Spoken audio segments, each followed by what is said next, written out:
Good morning, good morning. Thank you so much for joining me. This is the podcast, The Endurance of Labor Laws. I am your host, Lesley Sullivan, and today is episode 37. And today we're going to take a look at the International Association of Bridge, Structural, Ornamental, and Reinforcing Iron Workers. But first of all, I want to give a shout out to some of my listeners, so let me go to my lovely list here. So here we go. A big shout out to Virginia. Love you. Oklahoma. Texas. Love you as well. Pennsylvania. How you doing? Can't wait to come visit you and go see some of your museums in the spring or summer. I would love that. And then New York. You are wonderful. I can't wait to come visit you as well and go visit the Statue of Liberty because I love historical monuments and things like that because it's a great testament to our country. So I love that. Secondly, we need to go over some housekeeping here, and I wanted to go over Typhoid Mary. I had mentioned Typhoid Mary in the previous podcast in regards to vaccines and things of that nature, and it just kind of dawned on me that some people may not have knowledge of Typhoid Mary and they may not understand the historicalness of this. So I'm going to go ahead and read this to you because it is important. And it does represent part of the history of the United States. And it's kind of an interesting history because not only does it deal with someone that was a worker, it deals with infectious disease, it deals with the health department, it deals with the knowledge of what our ancestors were aware of in terms of disease and how to stop it, how to try to prevent it. And it also deals with quarantine. And it deals with infection rates, and also it deals with basically historical data of what our country did to try and prevent the spread of a really bad disease, especially when there were no antibiotics. The germ theory was not widely known or completely accepted yet. That doesn't mean that they were not aware of disease. They were. They were aware that if you did not wash your hands, that was really gross and grotesque to do that. But it was just that phrase, cleanliness is close to godliness. Well, there's a reason for that. You know, and you can go back to biblical times, especially in the Old Testament, when the Israelites were freed, also known as the Hebrews, they were freed from Pharaoh in Egypt. And, you know, not only did they have the Ten Commandments, but they had all these other laws and rules and regulations that was in regards to cleaning of meat. What should you eat? What should you not eat? How should you prepare it? You know, when a woman gives birth, does she need to remain isolated? That kind of thing. Because they were aware of germs back then, even, since the beginning of time. It's just they didn't always have a name for it, but they knew that you had to be careful about bloodborne and airborne pathogens. An example of this is with leprosy as well. So just because there wasn't a specific scientific definition or term such as germ theory, even back in biblical times, they were aware of disease. Because what we forget, because we are an advanced society, especially within the United States, in terms of understanding disease and things of that nature, they still had outbreaks of the plague, even back in biblical times. Like the plague or the Black Death is not just in Europe. Even though it did hit Europe really bad, I think it was... Goodness, there are a couple different outbreaks. For some reason, the 1500s comes to mind. But here's the thing. Even in Greco-Roman times, the plague had an outbreak, and it was almost always in the spring. And that was documented by philosophers. It was documented by Greek physicians at the time, during Roman times. So the plague, the Black Death, or whatever word you want to use to call it, it happened almost every year, just like the flu happens every year in our winter time, in the fall and winter. Well, the plague happened during the spring and summer, and technically we still have people get the plague, but we don't have outbreaks of it like it occurred in Europe. Like you can still get the plague, the Black Death or whatever it's called, even here in the United States, but it's rare. It's very rare because we have a very clean and very prosperous society. And people wash their hands, at least I hope they do.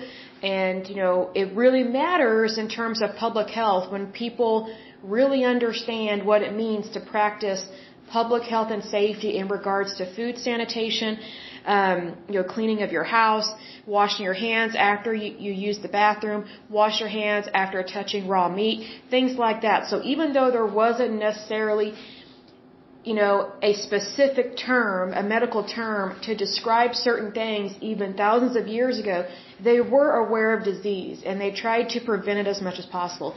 So let's go ahead and go back in time to the 1800s and let's learn about Typhoid Mary, because this was an actual person. It was a woman, and typhoid is a real disease. It is a real concern. We just don't hear about it as much because we have modern advanced healthcare and modern medicine to help handle this. So let's go ahead and get started on this one. So it says Mary Mallon, Mallon. She was born September 23rd, 1869. She died November 11th, 1938. She is commonly known as Typhoid Mary, was an Irish-born American cook, believed to have infected 53 people with typhoid fever, although I think it was probably way more than that. Those are just some of the confirmed cases. Because what you have to remember is that even though they were aware of the disease, not everybody was sure what they were diagnosing because doctors weren't everywhere like they are today.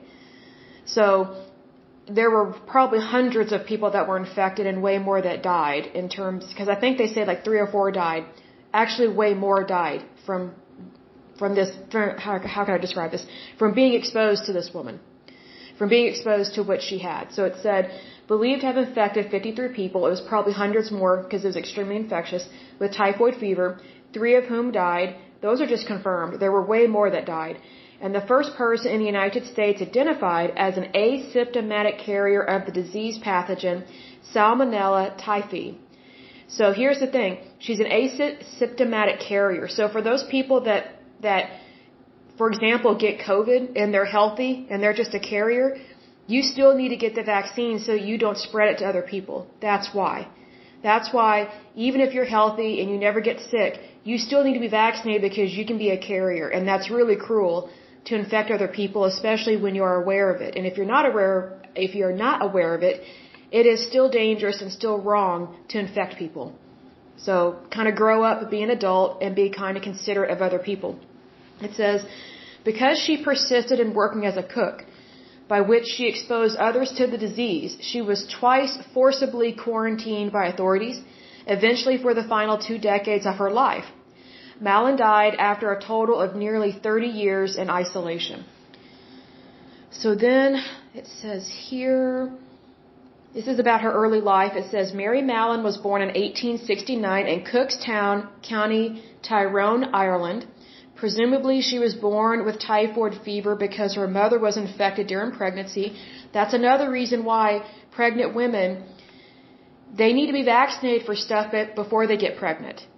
And sometimes even when they are pregnant. There's some vaccines pregnant women can get when they're pregnant, and there's some vaccines they need to get before they get pregnant. So that's why I was mentioning the other day that if you have a daughter and you're not getting her vaccinated for measles, mumps, rubella, guess what? If she catches rubella while she's pregnant, that could cause her child, it's a very high risk actually, like 90 to 98% chance of her child becoming a Down syndrome baby due to something that was completely preventable.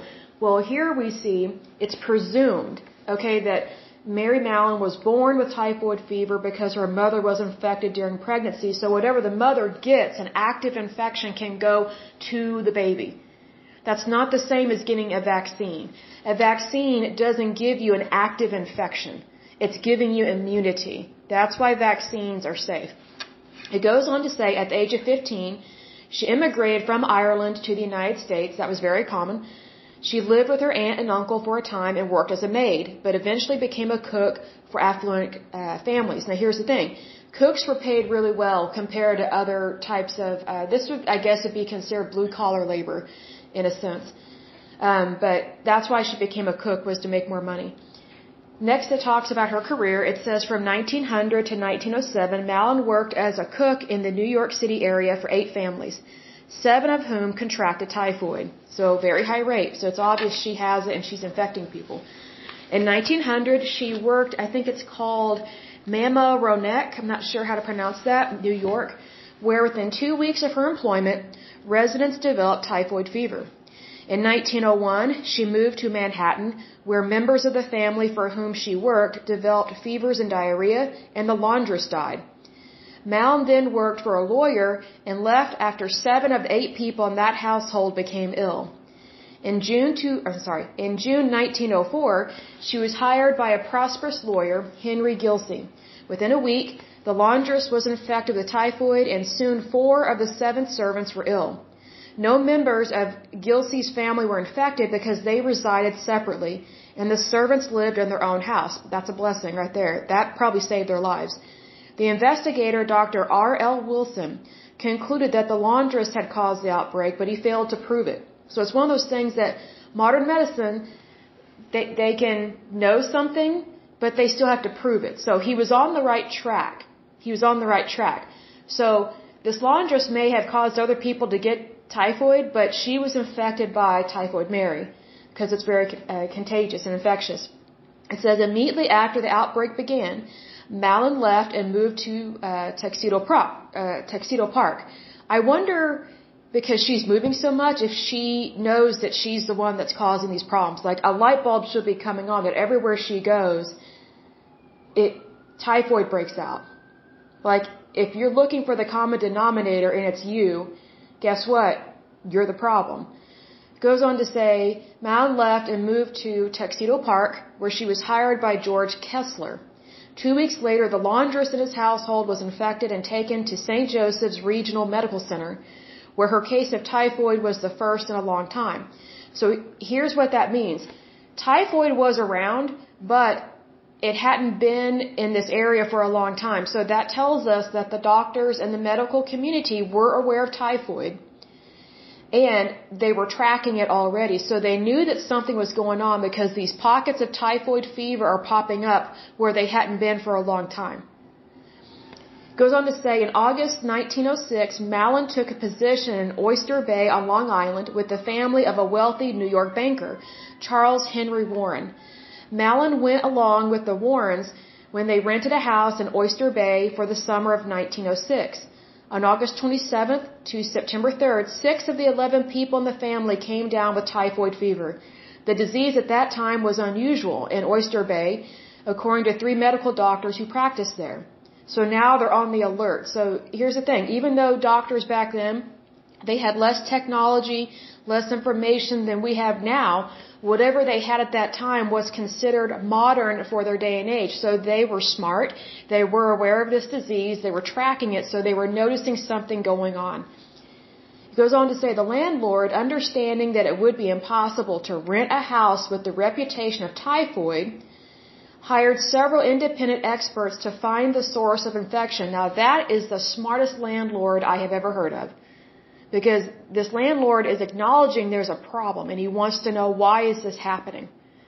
So he understands disease more than he realizes.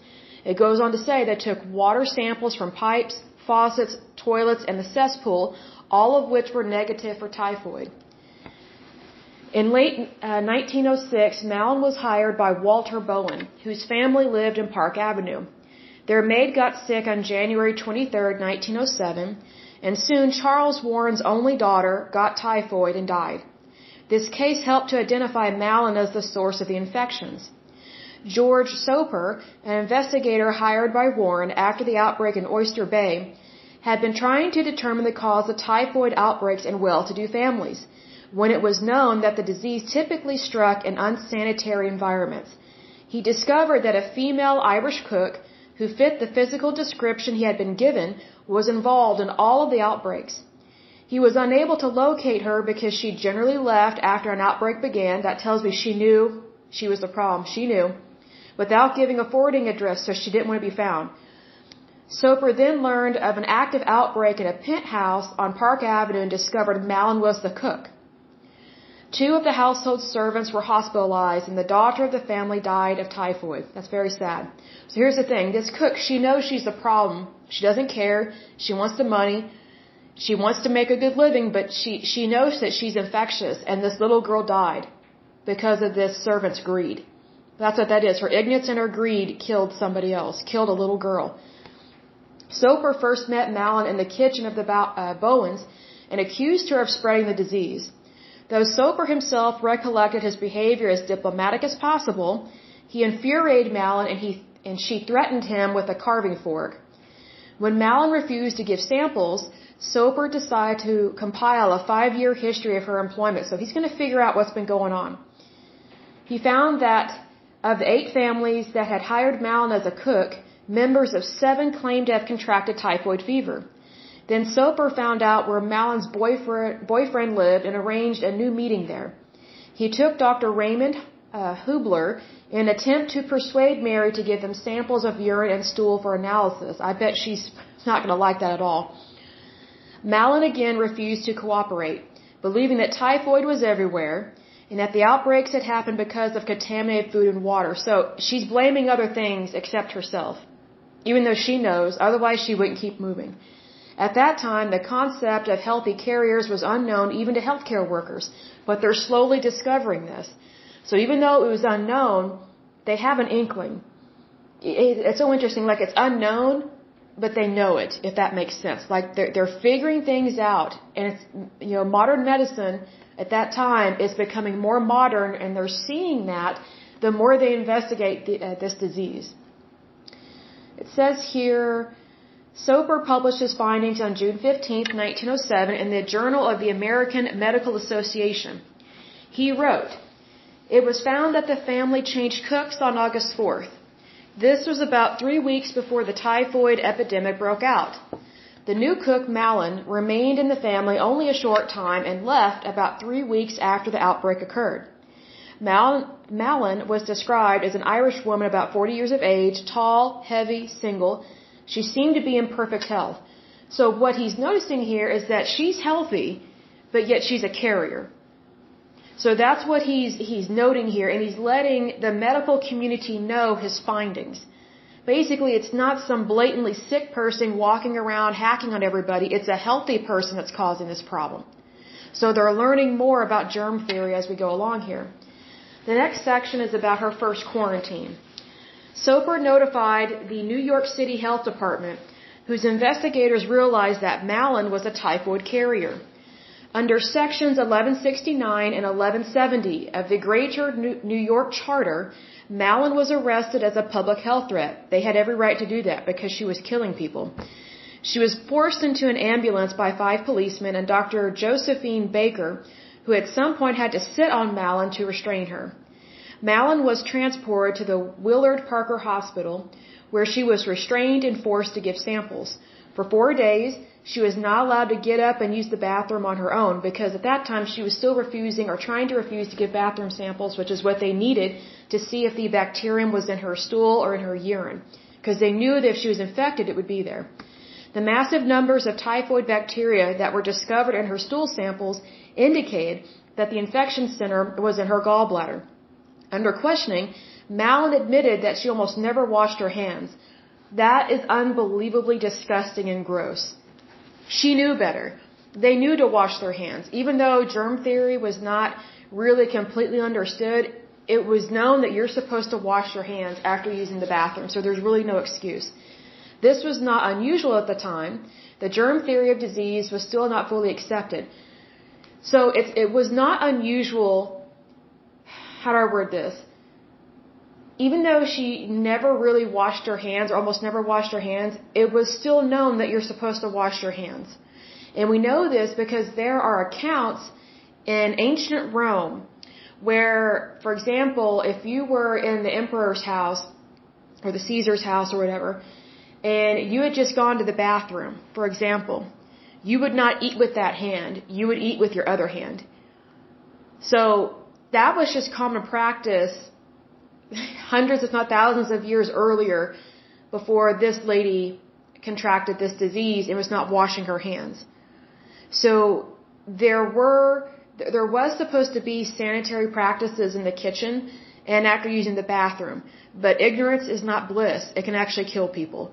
So even though it was not unusual for people to not wash their hands, they knew better.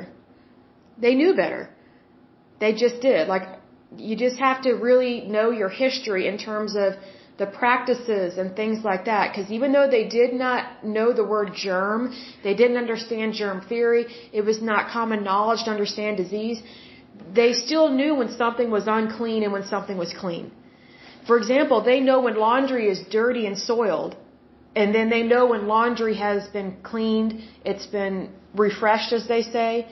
And also, they did know about germs. They just didn't know what to call it because they would dry their sheets and their clothes in the sun. Because sunlight kills germs. It's a natural disinfectant. So they did know. They did have knowledge of this. It's just sometimes people refuse to do what's right. Goes on to say on March 19th, 1907, Malin was sentenced to quarantine on North Brother Island. While quarantined, she gave stool and urine samples 3 times per week. Authorities suggested removing her gallbladder, but she refused because she did not believe she carried the disease. At the time, gallbladder removal was dangerous, that's true, and people had died from the procedure. That is true. Any kind of surgery back then was considered dangerous. So it's like if you didn't have to have surgery, people didn't want to have it, unless it was to save your life. Malin was also unwilling to stop working as a cook. That was her problem. A job that earned her more money than any other. So greed. Having no home of her own, she was always on the verge of poverty. She could have done the right thing, though. She didn't have to be in poverty. She could have found another job. She could have founded her own company. She could have done other things, but she was stubborn, hence Irish. She was stubborn and unwilling to accept the facts, even though she kept moving, and she knew she was causing the outbreak. I don't believe she didn't know. I just don't believe that. After the publication of Soper's article in the Journal of the American Medical Association, Malin attracted extensive media attention and received the nickname Typhoid Mary. I'm not surprised. Later in a textbook that defined Typhoid Mary, she again was called Typhoid Mary. Soper visited Malin in quarantine, telling her he would write a book and give her part of the royalties. She angrily rejected his proposal and locked herself in the bathroom until he left. What an idiot, what a moron. She totally should have taken the royalties because then she could have lived like a queen. And then she would have never had to work. See, that's how dumb she is. That's how stupid she was. Who cares what someone calls you? If you can make a lot of money and own your own penthouse, who cares? But she was ignorant, stupid, arrogant, pompous, just wanted greed. She was money driven, but she was so ignorant on so many things. She didn't realize it doesn't matter what someone calls you. If you can make a lot of money off of that, you can have your own mansion. She hated the nickname and wrote in a letter to her lawyer, I wonder how the said Dr. William H. Park would like to be insulted and put in the journal and call him or his wife Typhoid William Park. I'd be like, go ahead, give me the money. I don't care. That's how dumb she was. Okay, moving on. Not all medical experts supported the decision to forcibly quarantine Malin. For example, Milton J. Rosenewel, I'm not sure how to pronounce his name, and Charles V. Chapin both argued that she just had to be taught to carefully treat her condition and ensure that she would not transmit the typhoid to others. What morons! Okay, these people are so stupid. They were telling her. They arrested her. They told her, you have this very infectious disease. We've noticed over the last 5 years of your employment history, you have infected a lot of people. You have this disease. You can no longer work as a cook. We'll help you find another job. We'll help you find a place to live. But here's the thing. She refused. She didn't want to listen to anybody. She didn't care about other people. She only cared about herself. And that's the thing. When you only care about yourself, sometimes that can kill other people. It's very selfish and very horrible. Both considered isolation to be an unnecessary, overly strict punishment. BS. Excuse me. Those two people are stupid. Isolation, especially with an extremely infectious disease, is sometimes the only way to handle it, especially if the infected person refuses to do what is right. Because they gave her every opportunity. They really did. It says here, Malin suffered from a nervous breakdown after her arrest and forcible transportation to the hospital. I think she brought that on herself. I mean, if you just do what they say and you realize, hey, you're a carrier of something, just find a way to have a better life, but don't go killing people with the infection that you have. In 1909, she tried to sue the New York Health Department, but her complaint was denied. I agree with that. And the case closed by the New York Supreme Court. I completely agree with that. It's dumb. In a letter to her lawyer, she complained that she was treated like a guinea pig. I even wonder if she knew what that word meant. She was obliged to give samples of analysis 3 times a week. but for 6 months was not allowed to visit an eye doctor even though her eyelid was paralyzed and she had to bandage it at night. Her medical treatment was hectic. She was given urotropin in 3-month courses for a year, threatening to destroy her kidneys. That was changed to Burgist, and I think this is hexamethylenamine, I'm not sure how to pronounce that, in increasing doses. She was first told that she had typhoid in her intestinal tract, then in her bowel muscles, then in her gallbladder. Well, guess what? It was probably everywhere. It was probably everywhere in her body, because guess what? If she is a carrier, which she was, it's in her blood as well. Because what we know about bacteria and viruses, they travel all throughout the body. They may particularly like one organ or one section of the body, but it is all throughout her entire system because it's traveling on the superhighway of her arteries and veins and her blood supply. So it's not just in the urine or in her bowels. It's everywhere. But they may not have realized that.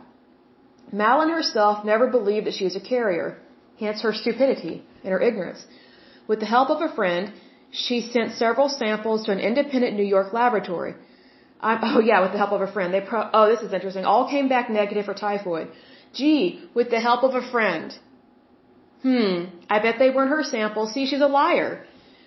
On North Brother Island, almost a quarter of her analysis from March 1907 through June 1909 were also negative. I wonder if she tampered with them. After 2 years and 11 months of Malin's quarantine, Eugene H. Porter and the New York State Commissioner of Health decided that disease carriers should no longer be kept in isolation and that Malin could be freed if she agreed to stop working as a cook and take reasonable steps to avoid transmitting typhoid to others. Good luck. She's ignorant and she doesn't care. She doesn't care about other people.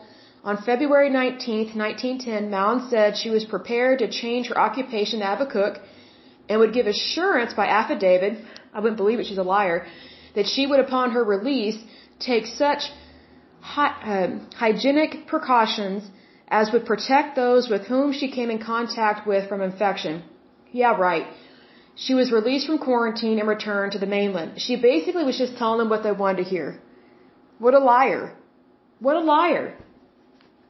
Okay, so the next section is release and second quarantine, years 1915 to 1938. Upon her release, Malin was given a job as a laundress, which paid less than cooking, okay? $20 per month instead of $50. Meanwhile, she had not partaken of those royalties from that book, so she didn't have to be poor. She's so stupid she chose poverty. How dumb is that? At some point, she wounded her arm, and the wound became infected, meaning that she could not work at all for 6 months. After several unsuccessful years, she started cooking again. Why am I not surprised? She used fake surnames like Bischoff or Brown, she's a liar, and took jobs as a cook against the explicit instructions of health authorities. Okay? So she's still defiant. No agencies that hired servants for upscale families would offer her employment. So for the next 5 years, she moved to the mass sector. So she knows she's not hireable. She knows she's infectious, but she doesn't care. She worked in a number of kitchens in restaurants, hotels, and spa centers. Almost everywhere she worked, there were outbreaks of typhoid. She's still killing people, and she doesn't care. She's a little murderous. However, she changed jobs frequently, and Soper was unable to find her. So again, she knows what she's doing and she's hiding. And she doesn't care. She doesn't value human life except her own. In 1915, Malin started working at Sloan Hospital for Women in New York City. Here we go. Soon, 25 people were infected and 2 died. I bet there were more than that. The head obstetrician, which means like OBGYN, Dr. Edward B. Cragen, called Soper and asked him to help in the investigation. Soper identified Malin from the servants' verbal descriptions and also by her handwriting. Malin again fled, because she knows what she's doing is wrong, but the police were able to find and arrest her when she took food to a friend on Long Island. Malin was returned to quarantine, which she deserved, on North Brother Island on March 27, 1915. Little is known about her life during the second quarantine. She remained on North Brother for more than 23 years. I don't feel sorry for her. She deserved it. And the authorities gave her a private one-story cottage. They're taking really good care of her considering that she was defiant and she killed a lot of people and infected a lot of people. As of 1918, she was allowed to take day trips to the mainland. I'm surprised. I wouldn't have granted her that. In 1925, Dr. Alexandra Plapska came to the island for an internship. She organized a laboratory on the second floor of the chapel and offered Malin a job as a technician. I wouldn't have done that. Is she cleaning and washing her hands after she takes a dump? I mean, really, you can't trust this person, so why would you have them work in a sanitary condition? It's ridiculous. She's not a sanitary person. She refuses to be sanitary. Malin washed bottles. I wouldn't use them.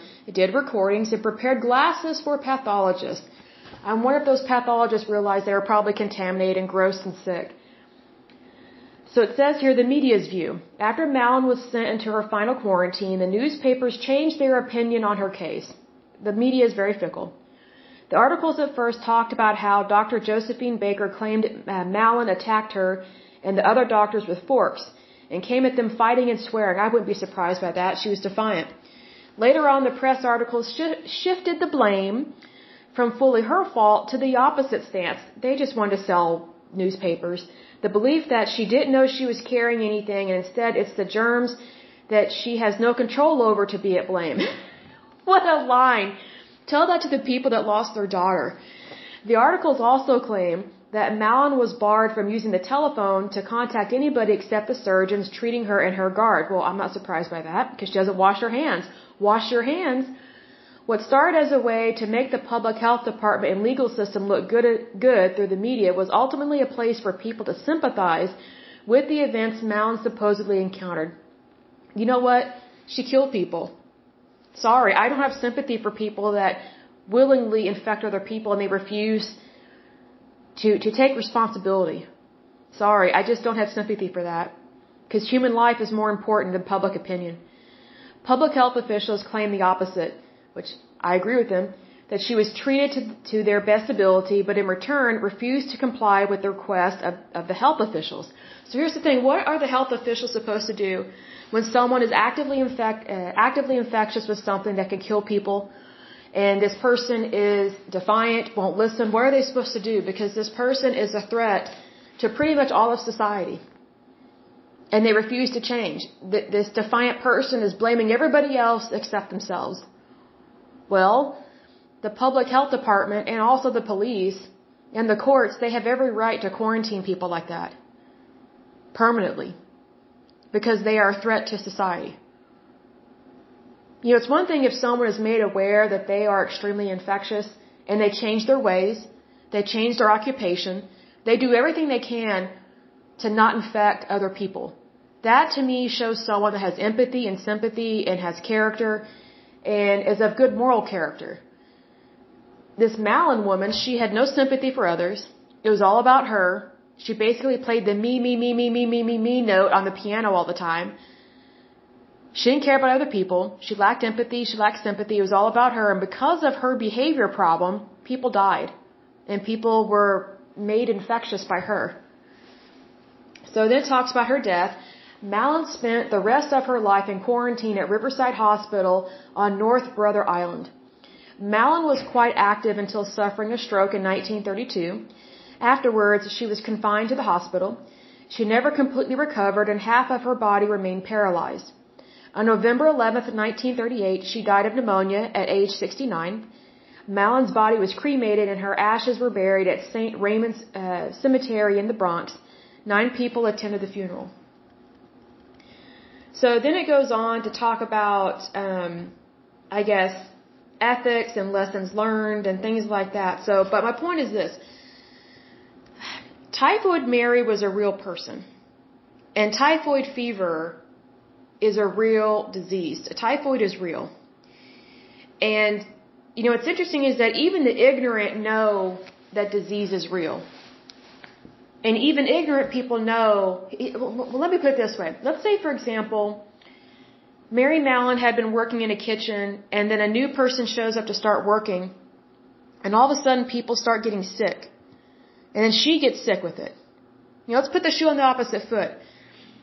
If she became infectious and almost died from typhoid fever, and yet she noticed that it all started when this other worker showed up. I guarantee you she would have pointed the finger at the person that brought the disease through the front door. But she would never take accountability. She would never take responsibility for her actions. And that was the problem. So, but anyway, that's some housekeeping with that. So that was a real person. It was a real situation.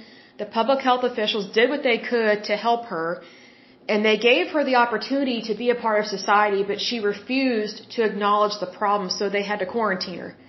Because she literally was killing people, because she would not wash her hands after going to the bathroom. She would not practice sanitary protocols at all, which is sick and disgusting. Like, I don't mean to be gross, but how would you like it if you had someone that worked for you, whether you have a cook in your house, or maybe, you own a restaurant and you have a cook that refuses to wash their hands after they go to the bathroom. Whether they go number 1 or number 2. That's disgusting. See, that's the thing. When someone is defiant and they refuse to practice the laws of the land and honor the laws of the land, that's a criminal. That's a very defiant individual that doesn't value human life. She didn't care that children were dying. She didn't care that newborn babies were dying. She didn't care that mothers were dying. Like that obstetrician guy, he's working at a women's center, meaning a hospital for women. They're giving birth. This woman who's a cook, she knew she wasn't supposed to be a cook. She was infecting these women that had just given birth. Talk about cold and cruel. Like, I'm sure if people are listening to this, I'm sure they're going to think, well, Lesley, you're just being too harsh. And I just want to raise my eyebrows and say, really? Really? How many people have to die before the person that's at fault takes responsibility for their actions? If you are infectious, you are infectious. Take the proper precautions. And in regards to COVID-19, get the vaccine. At least 95% of the population, if not 98% of the population of the United States should be able to get the vaccine. It's the very few, those that can't get the vaccine, that shouldn't get it for health reasons. But if you are a healthy person and you refuse to get the vaccine, as far as I'm concerned, you could be a carrier. You could be a typhoid Mary. That's why I don't like being around people that are defiant against modern medicine. Because what I find interesting is that, they're defiant against modern medicine until they get sick with something. Then it's, I need help, I'm sick, help me, help me. I just want to say, really? Now you believe in modern medicine? I just have to pause for a moment and just take it all in. Because here's the thing, I have no doubt we have a lot of quote-unquote typhoid Marys walking around the United States right now because they refuse to get the vaccine. Well, let me ask people this, for people that are against the COVID-19 vaccine. Let's say you and your husband get vaccinated, but your kids can't get vaccinated just yet. Let's just make up a scenario here. And let's say you have friends that are healthy and they refuse to get the vaccine and they're carriers. What if they infected all your kids and you lost all 5 of your children because of someone came into your house, they knew they were a carrier, but because they're healthy, quote unquote healthy, they didn't really care to do the right thing to get a vaccine, and let's say you lose all your children. So now instead of having a wonderful family, now you've got tombstones. That's what it comes down to. It's life and death when you're dealing with disease. Disease is disease. It doesn't know your name. It doesn't know your race. It doesn't know your income status. It doesn't know what your occupation is. It doesn't know your hopes and dreams. It's just infectious disease. It really is that simple. But what also is really simple is do the right thing. Get vaccinated for anything and everything. Make sure that you are healthy and that you are not a carrier. Now, I will say this. I'm not saying any of this to be mean to people, and I'm not giving anyone permission to be mean to people that refuse to get the vaccine. Because that's their right, technically, if they don't want to get the vaccine. I'm just saying that from a personal point of view, I don't really associate with people that refuse to believe in modern medicine. And if they don't want to get the vaccine, that's fine, but they're never coming into my house. They're never going to be at my potluck. They're never going to be at my Christmas dinners. They're never going to be at my Easter dinners. They're never going to be at my Thanksgiving dinners. I will limit contact with them because they could be a carrier. Vaccines are basic, meaning it's not complicated. Just get the vaccine. If you value human life, get the shot, unless for, medical reasons you cannot. But that is very few and far between. Very few and far between. But anyway, that's the housekeeping little message I wanted to give you. But for this podcast episode, we're going to be talking about the International Association of Bridge, Structural, Ornamental, and Reinforcing Iron Workers. But before we start, let me get a drink of water, and I will be right back. Hold on. Okay, I am back. So let's go ahead and get started. This is the International Association of Bridge, Structural, Ornamental, and Reinforcing Iron Workers. So it was founded February 4th, 1896. They are headquartered in Washington, D.C. They have locations in the United States and Canada. As of 2014, they have 123,906 members. The key people here, it says Eric Dean is the general president. And Ron Pixa is the general secretary. Kenneth Bill Dean is the general treasurer. Walter W. Wise is the general president emeritus, whatever that word means. And then Joseph J. Hunt is the general president emeritus. I don't know what that word means. It must be a title of some sort. They have affiliations with the AFL, CIO, CLC, Impact, and NAMTU. So let's go ahead and get started on this puppy. It says the International Association of Bridge, Structural, Ornamental, and Reinforcing Iron Workers is a union in the United States and Canada, which represents, trains, and protects primarily construction workers as well as shipbuilding and metal fabrication employees. The union was formed on February 4th, 1896 at a meeting in Pittsburgh, Pennsylvania with 16 delegates from the local unions in Boston, Massachusetts, Buffalo, New York, Chicago, Illinois, Cleveland, Ohio, New York City, New York, Detroit, Michigan, Philadelphia, Pennsylvania, and Pittsburgh. Those locals and others established later often protected their own autonomy jealously, rejecting at least one national contract with the American Bridge Company because it would have reduced their power. The internal divisions also led the union, which had affiliated with the American Federation of Labor shortly after its formation, to disaffiliate in 1901, only to reaffiliate 2 years later. It was one of the charter members of the AFL's Building Trades Department, which was created in 1908. A little history of ironwork. It says ironwork is a skilled craft that dates back to the late 19th century and is a result of the rapid rise in the use of modern steel in iron bridges and skyscrapers. It was and is also an exceptionally dangerous job. I agree with that. It truly is. Hundreds of iron workers fell to their death every year in the late years of the 19th century. As one saying among iron workers of the day put it, we're killed, but we seldom ever die. Well, that's really a dumb thing to say. I think that's just more grandstanding. Battles with employers is the next section. It says a number of employers tried to destroy the craft unions that made up the AFL in the first decade of the 20th century by insisting on maintaining an open shop. Example, hiring without reference to union membership. For craft unions such as the iron workers who maintained union wages and working conditions by controlling the supply of labor, the open shop meant that the employer was free to set any wage standards it chose and to discriminate against union members in hiring. Now here's the thing, the employer has every right to do that because the employer can decide who they want to hire and who they want to fire. But unfortunately, labor unions, they like to try and tell the employer what to do. Well, labor unions are not in charge of the company. They don't own the company, they didn't found it, they don't pay the bills.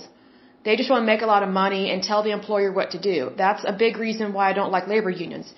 Labor unions didn't come first, the employer came first. The job came first. So really be respectful of who is employing you. So it says here the iron workers had successfully repelled the open shop demands of American Bridge Company, an arm of the United States Steel Corporation, in 1903. In 1905, after the union's collective bargaining agreement with Ambridge had expired, Ambridge and the other members of the National Erectors Association began refusing to hire union members and hired labor spies to infiltrate the union. When the iron workers struck in response, the employers obtained injunctions and local ordinances that barred picketing or limited it to an ineffective display. Open shop demands still exist today. Non-union iron-working companies are in competition to take over union jobs, but the non-union hourly wage is based on the union rate. It says here, this next section is regarding the Los Angeles Times bombing. Between the years of 1908 and 1911, 87 to 105 bombings took place at work sites, including some bombs set up by union members. The most famous one, and the only one to cause any loss of life, killed 20 employees of the Los Angeles Times on October 1st, 1910. Times publisher Harrison Gray Otis was a staunch opponent of labor unions and the main supporter for the open shop movement in Los Angeles. Authorities arrested James B. McNamara and Ordy McManigal in Detroit carrying dynamite in a suitcase. Both men were in positions of importance in the Iron Workers Union. McManigal confessed to a number of dynamite bombings and named the Secretary-Treasurer of the Union, John J. McNamara, as the man who directed the bombings. James and Jim McNamara were brothers, and John gave James $1,000 per month from the union's treasury to finance the bombings. $1,000 per month back then was a lot of money. And just think about how much money that union had if they can afford to allot this guy $1,000 per month. The union hired famed attorney Clarence Darrow to defend the McNamaras. Darrow, however, concluded that the brothers faced a strong chance of receiving the death penalty for the crime, which they should because they killed people. Darrow therefore made a clumsy attempt in broad daylight in downtown Los Angeles to bribe one of the jurors. As it turned out, it was a trap, and Darrow was arrested. Now, more desperate than ever, he persuaded the McNamaras to plead guilty on the basis of an unwritten plea bargain that would have freed John. Once they pleaded guilty, however, the authorities denied that they had any deal at all. McNamara served nearly 10 years while his brother spent his remaining years in prison. I'm surprised they didn't get the death penalty because it was California out where this happened. And California had a really good death penalty back then. I don't know if they had the electric chair or if they hung people or if they lined them up against the wall. I don't remember. But they did not have lethal injection. Their guilty pleas effectively defeated the campaign of Job Harriman, then running for mayor of Los Angeles as a socialist, and nearly destroyed Darrow's career and reputation. The federal government then indicted dozens of other iron worker officers for conspiring to transport dynamite as part of this campaign. That's very sick that they would use dynamite. That's really disturbing. The International's current president, Frank M. Ryan, and one of its future presidents, Paul Patty Morin, were convicted along with several other defendants on December 31st, 1912, after a trial in which Herbert Hawken, the International Secretary-Treasurer, testified against them. John J. McNamara later returned to the Union after his release from state prison. He was expelled from the Union in 1928, however, for submitting false audit reports on behalf of his local union. Why am I not surprised? In 2006, journalist Robert Fitch described the Iron Workers Union bombings as perhaps the largest domestic terrorism campaign in American history. I would agree with that. And further notes the Los Angeles Times bombing and subsequent trials as marked a precipitous decline in labor union power in the Los Angeles area. The next section says battles with AFL, employers, and the IWW. The iron workers soon found themselves at war with AFL, and in particular the United Brotherhood of Carpenters and Joiners of America. The carpenters claimed that pile driving work, which was done primarily by iron workers in many areas, belonged to them, and convinced the building trades department to go along with them. When the iron workers refused to relinquish this work, the AFL suspended it from membership in 1917. Other unions, such as the Lathers, then claimed that work that had historically been done by iron workers belonged to them instead. Unable to call on the support of other AFL unions in its fights with employers, the iron workers relented the following year and ceded pile driving work, with the exception of work related to bridge building to the carpenters. These fissures contributed to an extent to the failure of the iron workers' New York City strike, called in 1921, to resist the American plan, the open shop movement that reversed much of the labor movement's gains, particularly in construction, of the previous decade. When the strike failed, the union sued the employers, also without success, I'm not surprised. The union survived, but in a much weaker state. The union also fought the industrial workers of the world, which had won leadership in a number of its West Coast locals in the era after World War I. International President Morin expelled some disobedient locals and sued others to regain their locals' property. By 1928, the rebellion was over. The next section is about the Great Depression and the New Deal. The union lost roughly half of its members in the early 1930s. While the passage of the Davis-Bacon Act required payment of the prevailing wage on federal construction projects, the desperate shortage of work allowed some employers to force their employees to pay kickbacks to them to hold on to their jobs. A number of union members hopped freight cars to go in search of work. At the same time, the union's old enemy, the Carpenters Union, resumed its jurisdictional war with it. Conditions improved somewhat with the advent of the New Deal and the Roosevelt administration's creation of the Works Progress Administration, a public works project that employed thousands of iron workers and other construction workers. The union was also spurred to organize, particularly in the inside fabricating shops, by the threat of competition from the newly created Congress of Industrial Organizations. The union's membership grew slowly, reaching 40,000 by 1940. This next section is World War II, the post-war boom and change. The union grew even more rapidly during World War II and the years afterward, reaching 100,000 members by 1948, when John H. Lyons succeeded Morin as president of the union. His son, John H. Lyons, Jr., succeeded him in 1961. That concerns me because of nepotism. The Taft-Hartley Act, passed in 1947, limited construction unions' rights to picket work sites at which non-union contractors were working by barring secondary boycotts. Even with those restrictions, however, the iron workers continued to grow in the expansive economy of the 1950s. The union, like most other United States construction unions, had remained nearly all white for most of its history. That began to change in the early 1960s as the American Civil Rights Movement began to change employment discrimination in the North, then picked up steam in the 1970s as the federal government began using the Civil Rights Act of 1964 to knock down some of the barriers to African American workers' entry into the industry. Some local unions of the iron workers fought integration and affirmative action tenaciously, but usually unsuccessfully. I'm not surprised by that because sometimes you can't fight change in some ways. The union also found itself challenged by a change in the business climate in the 1970s as non-union contractors invaded markets that had been solidly union for years with the support of the Business Roundtable, made up of the heads of General Motors, General Electric, Exxon, U.S. Steel, DuPont, and others. The Roundtable also attempted to weaken the Davis-Bacon Act and other legislation that protected construction workers. The iron workers and other building trades, caught off guard and used to organizing from the top down, lost large amounts of work to non-union contractors in the decades that followed.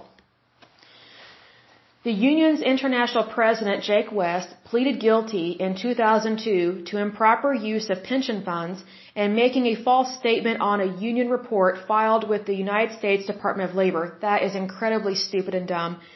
Joseph Hunt succeeded him. A number of lower-level officers in the union's accounting firm likewise pleaded guilty to related embezzlement and disclosure charges. What idiots. Fitch described West's guilty plea as part of a pattern of corruption in the ironworkers, as he was one of 9 top officials investigated or indicted for crimes between 1999 and 2002. According to the union's Department of Labor records since 2005, the union has reported several types of membership classifications, with the majority eligible to vote in the union and overall average for the period, 12% ineligible to vote. Throughout the period, journeymen have been the largest category, period, average of 56%, followed by lifetime honorary members, which is about 16%, followed by apprentices and shopmen with an average of 9% each. As of 2014, the number of members in each of these categories are about 21,000 lifetime honorary members. I don't know what that means. Like they just continue to be a part of it as some type of honor. I don't understand why you would do that in a labor union, but I think that's really stupid. Then it goes on to list all the different local unions, which is quite a few in the United States. Wow. And we have a couple in Oklahoma, so I'm not surprised by that. We have one in Oklahoma City and one in Tulsa. New York has quite a few. That doesn't surprise me. But anyway, that is it for that labor union there. So it does have corruption. It does have some problems.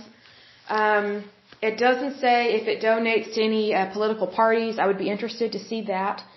And well, let me check out their website. So hold on just a moment. Okay, so I've been taking a look at their website, and it looks like it hasn't been updated since 2017, so it's outdated here. They list some of their projects, but they're old, so they don't really list anything that is new or relevant. I'm not seeing anything in regards to that. The president's message is an old one, so they're not updating their website. They give a good history. I'll read that to you. It says who we are. It says in the late 1880s, steel had virtually replaced wood and stone as the primary load-carrying material in the erection of bridges and buildings. The abrupt change in structural materials brought about a demand for a new type of worker bridgemen and architectural ironworkers. Ironworkers became known as cowboys in the sky.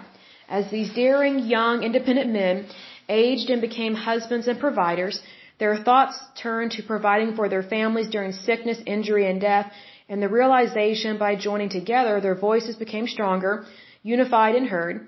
Thus, the International Association of Bridge and Structural Ironworkers of America was established on February 4th, 1896, by 16 delegates who attended our founding convention in Pittsburgh.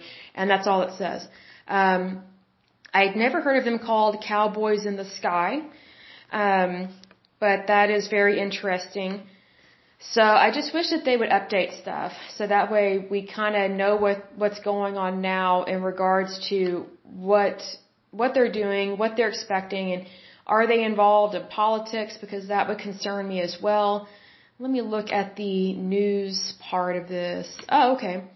I guess this part's updated. It says, keep up to date with strike, picket, and protest news from Erie, Pennsylvania. So this is as of December 14th, 2021. So let's take a look at this one. Hold on just a moment.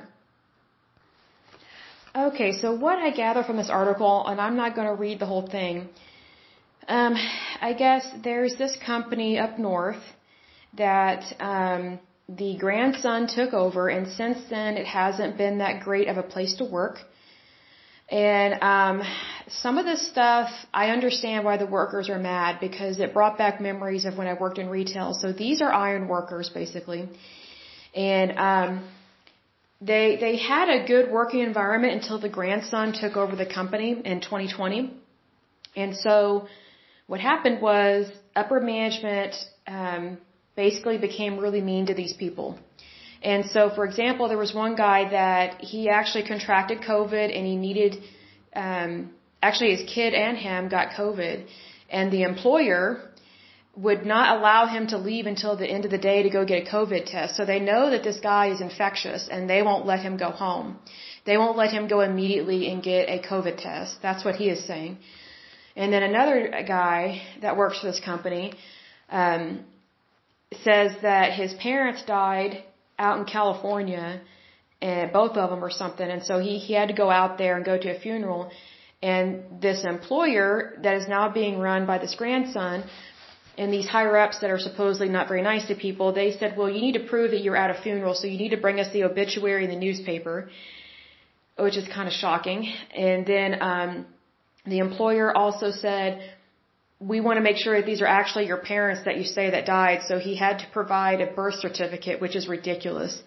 And what this reminded me of is this reminded me of when I worked in retail. This is way pre-COVID, but back when I worked in retail, it was pretty harsh just like that. Like they did not want to honor your sick leave. They did not, they did everything they could to make you feel guilty for being sick and for not being able to come to work. Like at that time, retailers, they wanted you to come to work even if you were sick, even if you were infecting people. Like it didn't matter if you had a stomach bug, a cold, bronchitis, pneumonia, the flu, like numbers were more important than human life at that time. And so I don't know if all this is proven or not about how this employer is acting, but some of the picketers have since, they called them scabs because they went back to work, and then some have just gone on to other jobs, which is what I think they should do. I think that if your employer is not acting right, then why do you still want to work there?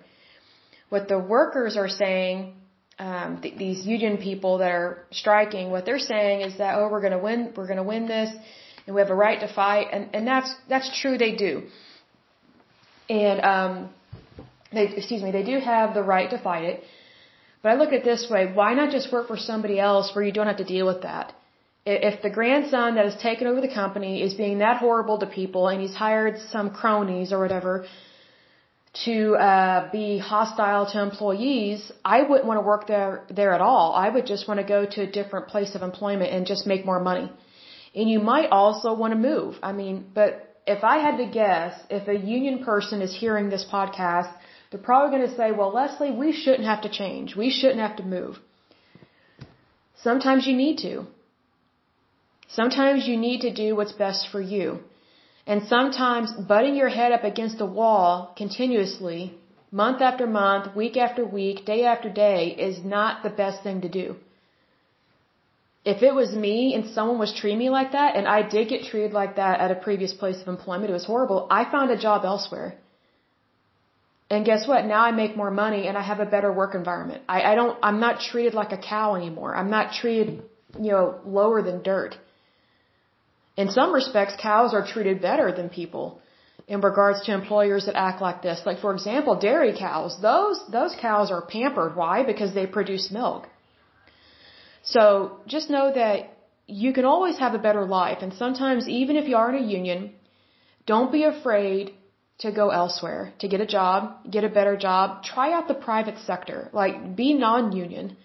See, because here's the thing. You have to... It's kind of one of those things like you fight fire with fire sometimes, if that makes sense. And that's just an analogy. I don't mean that literally. But it's kind of one of those things that, if your employer, if this owner, the grandson of this guy that died, he's looking at it from a private sector point of view. So if you are an iron worker and you're really good at your job, why don't you make your own company? Why don't you hire all the people that are on the picket line and pay them what they should be paid? And give them paid sick leave, make it so that they don't have to prove with a death certificate or a birth certificate or an obituary that someone was at a funeral. Think outside the box. I don't always like that phrase, but, sometimes these unions, they are so narrow-minded that they're missing the point. The point is you're working for someone where you don't see eye to eye. Well, here's the thing. If you don't see eye to eye, then it's probably time to leave. If you have 28 picketers left, which I think that was the last count on this, and plus they're picketing in front of this guy's house, in front of this owner's house, that is dumb. That's harassment. Like, I'm not impressed with that at all. I don't mind people picketing, but you don't do that out in front of someone's home. That's wrong.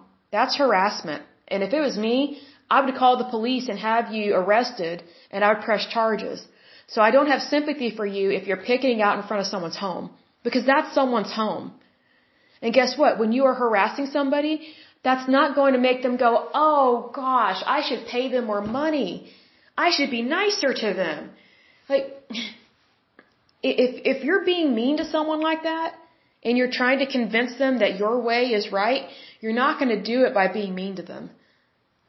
Like, it's your retaliation doesn't prove anything except that your organization is wrong and it's not doing things correctly. So if it was me, and if I was one of these workers that was being treated unfairly, I would just go get a different job. And I would found my own company. And the people I would hire would be my fellow picketers.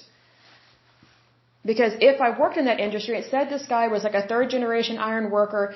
Sometimes it's great to have families that have a type of industry that is in their family bloodline, so to speak. But at the same time, sometimes that makes it very narrow-minded, and they kind of get on their soapbox and they say, I'm a third generation this, I'm a third generation that, this is what we do, this is my family's business or my family's occupation. Get over yourself. It doesn't matter how many generations worked in that particular type of industry. It's a job. Like, I think sometimes people, they make a job more important than living a better life. They have this kind of clan mentality. Well, this is what my father did. This is what my grandfather did. This is what my great-grandfather did. Well, guess what? The grandson, he's looking at, what did his father do? What did his grandfather do? You're clinging on to generational favoritism, but it obviously isn't working for you. So if it's not working for you, change it up. Go get a different job, maybe move to a different city. I see from this picture that it looks really cold there because there's a lot of snow. Because the article says, as winter hits, iron workers escalate key Erie labor fight. Well, why are you standing out in the cold when you could have your own business and have a nice fire? Have a crackling fireplace, have a cup of hot cocoa. Think about that. Why are you throwing a hissy fit when you can have a better job, a better career, and you can make more money? Basically, you're clinging on to an old way of life. Stop clinging on to the past and go to the future. Use your brain. Really think about it and look at it from an economy point of view. And I don't mean that disrespectfully. I'm trying to give you business advice here. Not union advice, business advice. Go out and have your own company. Hire who you want. Have the best benefits possible. Do something new. Holding on to the past does not help you in your future endeavors. That's why you're having these problems. I've worked for some really horrible people. I've had some horrible managers, and guess what? Nothing I said or did ever changed them. Even though I stood up for what's right, even though I was correct, it didn't matter. Why? Because I was the underling. I was the employee. They were the employer. I was the worker. They were the boss. Well, guess what? If you work for people that don't really care about you, guess what? You're working for someone that doesn't really care about you. So go work for people that actually value your labor. Stop working for people that don't care about you and don't want to pay you more. You're basically trying to roll a boulder up a hill or up a mountain, and guess what? At some point, it's going to roll back on you. Because there's only so much you can do in this type of situation. So you know what? Change the situation. Do what this employer would never think you would do. All of you quit and walk out and go get different jobs. Let him hire underpaid workers if that's what he wants. Guess what? If this employer, this grandson of this company or whatever, if he hires bad and cheap labor that's unskilled, guess what? His company will eventually fail. And guess what? He will look like an idiot. He'll look like a moron. And that's on him, not on you. But if you're picketing out in front of his home, that's kind of scary. Because you're trespassing on private property. Man, I'd call the police. I would do everything I could to get someone like that off my property, because that would be scary. To me, from a woman's point of view, to have people in front of my house like that picketing, I wouldn't put up with that. I would do everything I could to utilize the police and the court system to get you off of my land, to get you off of my property and get you away from my family. Because here's the thing, when you're picketing in front of someone's home, you're making it too personal. It's business. That's what these unions, their biggest mistake is making it personal. You have to fight business with business. When you make it personal, you've already lost. You've already lost. So stop losing. Start gaining. Start living your life the way you are supposed to live, which is being successful at what you do. Stop being a beggar. Stop being a whiner. Stop being an instigator. And you may think, well, Lesley, I'm not the instigator. This guy's being a jerk, doesn't want to pay us. Well, guess what? You're instigating a picket. You're instigating a strike. You're not going to convince a bad person to be good by instigating a fight. All you're doing is just fanning the flame. That's all you're doing with this. And what I mean in regards to what I said earlier in fighting fire with fire, not literally, you're dealing with an employer that's defiant. So you need to make your light shine. So go into business for yourself. That's how you fight that. So basically, you're going to be successful without that person's help. Because guess what? They're not helping you be successful. So why are you going to someone, how do I word this, why are you bothering with this? I just don't get that. I haven't heard or seen the owner or employer by any means. I'm sure he has his own stuff he has to deal with, and he might be looking at the bottom line, because that's what employers do. Put yourself in his shoes. What assets do they have? What are the accounts payable? Where are the accounts receivable? Did they fail an audit recently? Are they doing an internal audit and an external audit within this company? Look at the facts. Sometimes, I say this respectfully to you, it's not all about you. It may have nothing to do with you why this employer is acting like that. For all we know, his dad might have screwed up the finances, and now the son, who is the grandson, now he's time to fix all the messes that have been going on. You don't know. You don't know everything. My point is this. Sometimes it never hurts to give the other person the benefit of the doubt. Because if you want someone to come to your side of thinking, you have to be nice. You have to be accommodating. Picketing and putting up stupid signs in front of their house is not being accommodating, it's being a jerk. And guess what? I personally don't do business with jerks anymore. Because you know why? Because they're jerks. They're not accommodating, they're not kind, and they're not loyal. And they also tend to have a tendency to have a problem with greed and arrogance and pompous and having way too much ambition. That doesn't help everybody. So there's a way to fight your battle. And sometimes the best way to fight your battle is to do something completely unexpected. And in regards to labor unions, what I would do is I would stop picketing. I would start being nice, because this owner probably is not expecting you to be nice. Number two, I would look into forming my own company, my own ironwork company.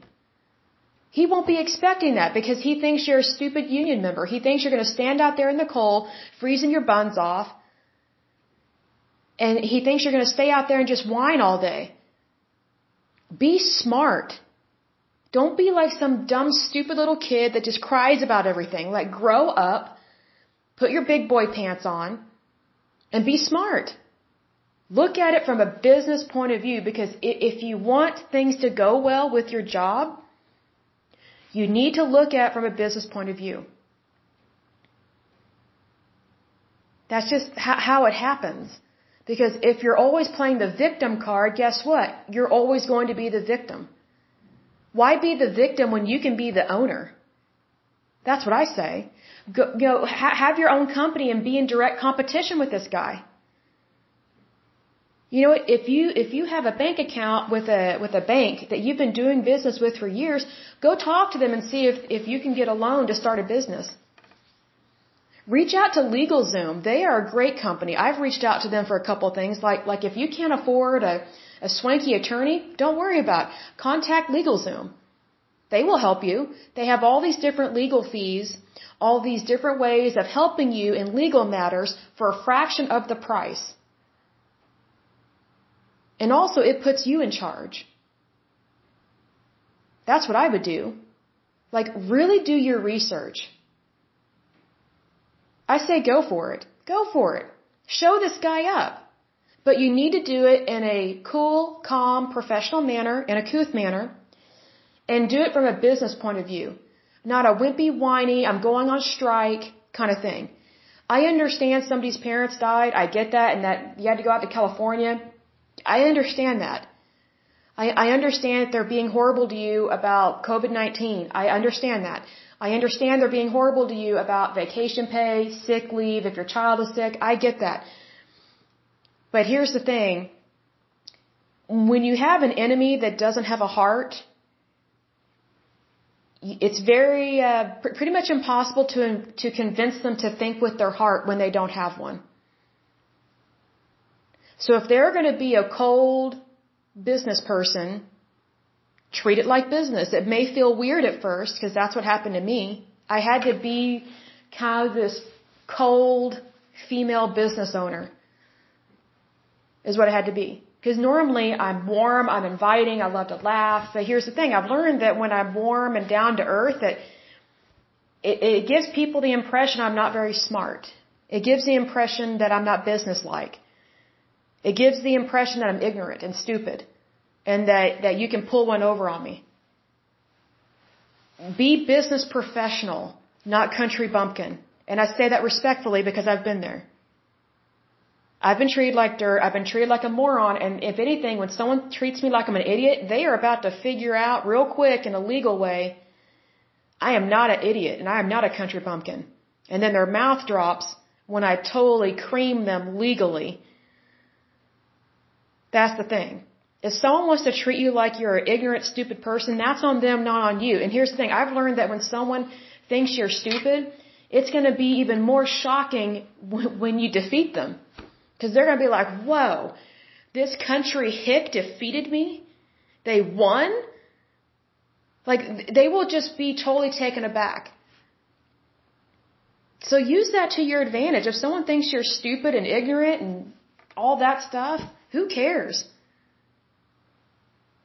Learn to look at it from a business point of view because you can't change someone's point of view. You can't change their opinion. They have to be willing to change their opinion. They have to be willing to change their own mind. They have to change their heart. You know, like, it makes me think of the Grinch that stole Christmas. Basically, union workers that are striking, you're dealing with, sometimes you might be dealing with employers who either don't have a heart or their heart is 2 sizes too small. Well, guess what? You need to treat this situation like Whoville. The Grinch did not get a larger heart because the Whos called him out on his bad behavior. They were kind to him, and he was shocked at their happiness. He's like, what do these people have anything to be happy about? I stole their stockings, I stole their gifts, I stole their hams, I stole their desserts, I stole all the candy canes from the little kids. How can they be happy? When you handle things, I know you're probably thinking, why use the Grinch as an example? But it's a perfect example. The only way you can bring someone over to your way of thinking is with acts of kindness. And The Grinch That Stole Christmas, the original one, with Boris Karloff being the voice of the Grinch, that's the best version of it. But that's truly the best way to win over someone who either A, doesn't have a heart, or maybe their heart is 2 sizes too small. Because you don't know where that person's coming from. Like, you don't know, like, this Grinch that you're having to deal with, you don't know his backstory. You know, maybe someone in his family is fighting cancer. That could be a possibility. Maybe they're on the verge of bankruptcy. And they themselves are just trying to stay afloat. See, that's what I mean when I say it's not all about you. Look at it from a business point of view, and then you won't have all this emotional garbage, all this emotional turmoil that's going along with your situation. Just treat it like business, and you will get a lot further a lot quicker. Otherwise, if you don't, you're going to be viewed as a country bumpkin, a stupid, ignorant country bumpkin. And guess what? Your wages are going to be that 0.05 cent raise, which is nothing. That's true. It is a nothing. You know, the whiny kid is not really seen as a smart kid. The smart kid is the one that shuts his trap, doesn't whine, and is confident in everything that he does. When you're whining and complaining, you're not confident. You look weak. You look stupid. I'm not trying to offend you. I'm just saying it like it is. If you want to go places, you need to be willing to take a different vehicle. Because the vehicle, that's an analogy, the vehicle that you're currently using to get your way isn't working. Because right now, you're basically using a crappy Honda to try and get the job done when you really need a Lexus or a Mercedes. Does that make sense? And I know my cars because I used to work at a car dealership in the accounting department and in sales. I've actually worked the front of the house and sales, and I also worked in warranties, and I worked in the accounting department as well. So realize, analogy-wise, what kind of vehicle you're driving in this situation to try and get what you want. And be realistic. A Honda is nothing compared to a Lexus or a Mercedes. But that's what you look like. You look like a crappy, worn out, worn down Honda to this employer. With your picketing and your signs. I think there was one that says, Santa knows who's naughty and nice. I mean, what are we, 5 years old? Are we in grade school? That is something an elementary school teacher would say. And guess what? That doesn't look good to adults. That may work on kids. It doesn't work on grown adults. So if you're dealing with an adult situation, treat it in a adult manner. Because otherwise, you're still going to be a loser. You may, maybe the employer might give in to you a little bit, but it's not as much as you could get if you treat it like business. Stop being a whiner and be a winner. That's what I'm saying. Sounds harsh, but if I can give you some advice and my personal opinion on this, even though I'm not a union person, I'm going to say it again. Stop being a whiner. Be a winner. And that starts with your behavior. It starts with your words. And also starts with how you carry yourself. Carry yourself as if you've already won. What have you got to lose? Nothing. But that doesn't mean being a bully. That doesn't mean picketing. That doesn't mean striking. Because where is it getting you? Pretty much nowhere. You're basically not really able to pay your bills. And do you really think the electric company is going to have pity on you? No. You are a customer and you're not paying your bills. So realize that you might be just shooting yourself in the foot here. And here's another thing. Let's say you want a $2 raise or a $5 raise. I say screw that. Excuse my language. Look for jobs where you make $10 an hour more. So if you're currently making $14 an hour, apply to jobs where you would be making $24 an hour. Then you wouldn't have to pick it. You wouldn't be out there in the freezing cold. Like, use your brain. You have a brain. God gave you a brain. Whether you believe in God or not, He gave you a brain. Use it. Grow up and use your brain. Stop playing this is my generation. We've been in this for 3 generations. Guess what? I guess you've been, for 3 generations, you've been being stupid. And for 3 generations, you could have been doing something different with your life. You could have been more successful. Because I look at it this way. 3 generations of workers have been working for the same company in the same field, but yet you're not really making more money. You're still the employee. You're not the owner. That's not success. That tells me you've settled for less than God's best. That's how I look at it. May sound harsh, but that's just from a business point of view. So, seriously, suck it up, be an adult, get your shots, get vaccinated, find a better job, and you'll be happier. Like, the more money you make, guess what? The happier you will be. But you have to be a leap taker. You have to take leaps. You have to take chances. If you don't take chances, why should anybody take a chance on you? That's not meant to be harsh. It's just the reality of life.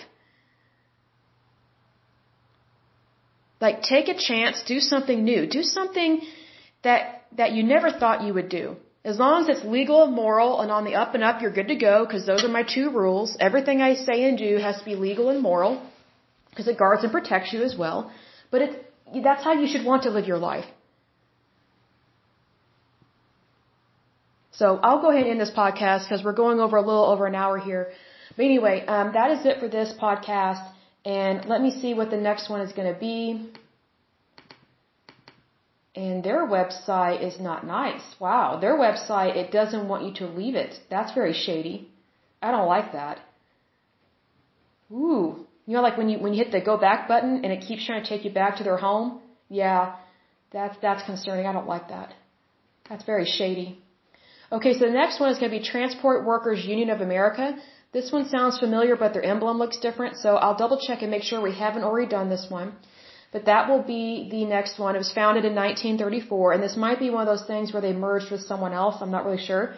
But we will take a look at that for our next one. So until next time, I pray that you're happy, healthy, and whole. And if you're a union worker and you're throwing a hissy fit and you're picketing, you know what I think about that. Get a better job. Move. Do something. Do something better with your life. Stop whining and be a winner. Thank you so much. Bye-bye.